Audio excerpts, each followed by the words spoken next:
While a crisis may be brewing at the global level, some countries are trying to make the most of it. Take Russia, for example. The Russian president proposed to sell its missile systems to Saudi Arabia so that it can defend itself.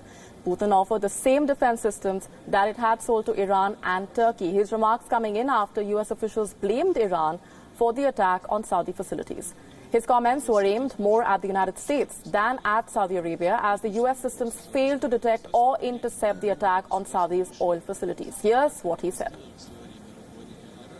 Вот, чтобы защитить свой род, свою страну, мы готовы оказать соответствующую помощь Саудовской Аравии, а политическому руководству Саудовской Аравии достаточно принять мудрое государственное решение, так как это сделали в свое время руководители Ирана, закупив С-300, и так как сделал президент Эрдоган, закупив у России новейшие комплексы ПВО С-400 «Триумф». Они надежно защитят любые объекты инфраструктуры Саудовской Аравии.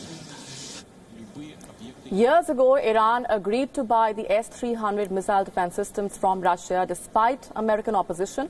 Russia had earlier refused to complete the sale due to the U.S. pressure and the UN sanctions on Iran. It completed the delivery in 2016 after the Iran nuclear deal was signed. The U.S. had also opposed Turkey's plans of buying the S-400 defense systems from Russia. It threatened Turkey with sanctions and urged it to buy the U.S. Patriot missiles instead. But Turkey defied the United States as well. It received the first delivery from Russia in July this year. Now, Russia is looking at Saudi Arabia for a potential deal. Currently, Saudi Arabia is one of the biggest buyers of US-made weapons. Trump has always boasted about the deals with Saudi Arabia. In fact, Trump did not allow the US to block arms sales to Saudi Arabia even after the killing of Jamal Khashoggi.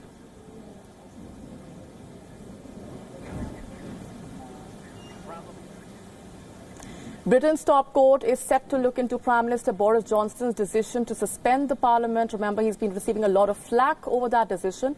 The court will begin hearing 2 appeals to decide if Johnson's move was unlawful. The verdict could be expected on Friday. The suspension campaigner Gina Miller and ex-Prime Minister John Major have been arguing against Johnson. Last week, Scotland's highest court ruled against Johnson's decision. The High Court of England and Wales rejected a similar case, saying that it was a political issue. 11 judges will hear both the cases and decide the fate of the UK Parliament. Johnson has suspended the Parliament for 5 weeks until shortly before the October 31st Brexit deadline. The time is running short. The MPs will be returning to the Parliament on the 14th of October. Opposition parties have been demanding that the Parliament be recalled. They say that Johnson suspended the Parliament because he lost support as far as his Brexit plan is concerned. Remember, the UK Prime Minister is adamant that he wants Britain to leave the European Union in October with or without a deal. Now, some say that if the court rules that the UK Prime Minister misled the Queen, he must step down. Meanwhile, the Conservative government has said that anti-Brexit campaigners are using the courts to frustrate Britain's departure.